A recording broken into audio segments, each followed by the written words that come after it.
काजल राघवानी जी का एक बहुत बढ़िया फिल्म रिलीज होने वाला है। आज हम इसी फिल्म के बारे में बात करने वाले हैं। आप लोग वीडियो में बने रहिए, शुरू से लेकर आखिरी तक आप लोग वीडियो को पूरा देखिए, तभी कुछ समझ पाएंगे।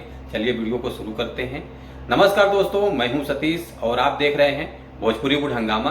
भोजपुरी लेटेस्ट अपडेट पाने के लिए आप लोग भोजपुरी बुढ़ हंगामा चैनल को सब्सक्राइब कर लीजिए, ताकि जो भी भोजपुरी गाने या भोजपुरी फिल्म रिलीज होते रहेंगे आप लोगों को इस चैनल के माध्यम से देखने को, सुनने को, जानने को मिलेगा। आप लोग फुल सपोर्ट कीजिए। चलिए वीडियो को और आगे बढ़ाते हैं। आज हम जिस फिल्म के बारे में बात कर रहे हैं, फिल्म का नाम है अमीरों का दहेज, जो कि बहुत काफ़ी अच्छी फिल्म है, जो कि इसी फिल्म का एक ऑफिशियल ट्रेलर लॉन्च होने वाला है। तो इस फिल्म में काम किया है काजल राघवानी जी हैं, कुंदन तिवारी जी हैं, प्रकाश जैस जी हैं, अमित शुक्ला जी हैं। और ये फिल्म का ऑफिशियल ट्रेलर लॉन्च हो रहा है 25 अप्रैल शुक्रवार सुबह 8 बजे रिलीज होगा।